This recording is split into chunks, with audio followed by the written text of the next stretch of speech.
ஓம் ஸ்ரீ மகாபெரியவா சரணம். தெய்வத்தின் குரல் இரண்டாம் பாகம். தலைப்பு வேத மதம். வியாக்கரணம் வேதத்தின் வாய். அத்தியாயம் 81. இலக்கண நூல்கள். இங்கே பரமேஸ்வரனை கவி சந்திராவதம்சன் என்கிறார். அப்படியென்றால் சந்திரனை தலையணியாக சிரோபூஷணமாக கொண்டவன் என்று அர்த்தம். சந்திரசேகரன், இந்துசேகரன் என்றாலும் இதே பொருள்தான்.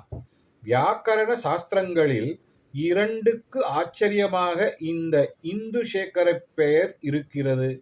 ஒன்று சப்தேந்து சேகரம்.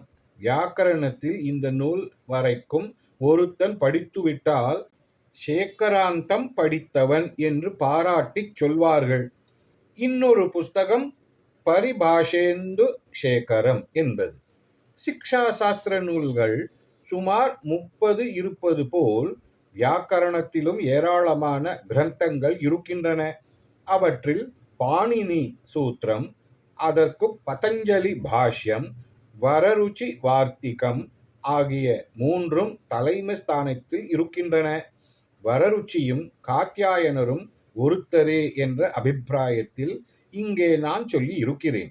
அவர்கள் வெவ்வேறு பேர் என்றும் சிலர் சொல்கிறார்கள். விக்ரமாதித்தன் சபையில் இருந்த நவரத்னங்களில் ஒருத்தர் வரருச்சி. இலக்கண புஸ்தகங்கள் எழுதினவர். வார்த்திகம் பண்ணின காத்யாயனர் இவரா இல்லையா என்பதில் அபிப்பிராய பேதம் இருக்கிறது.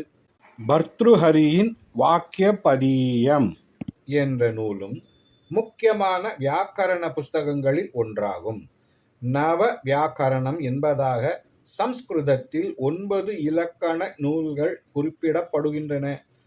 ஆஞ்சநேய சுவாமி சூரிய பகவானிடமிருந்து இவற்றை கற்றுக்கொண்டார். பிற்பாடு ஸ்ரீராமரே ஆஞ்சநேயரை நவ வியாக்கரண வேத்தா என்று புகழ்கிறார். நவ வியாக்கரணங்களில் ஒன்று ஐந்திரம். இந்திரனால் செய்யப்பட்டதால் இப்படி பெயர். தமிழ் இலக்கணத்துக்கு மூலமான தொல்காப்பியம் இந்த ஐந்திரத்தை மூலமாக கொண்டு அந்த வழியிலேயே செய்தது என்று சொல்லப்பட்டிருக்கிறது. ஓம் ஸ்ரீ மகாபெரியவா சரணம். ஜெய ஜெய சங்கர, ஹர ஹர சங்கர.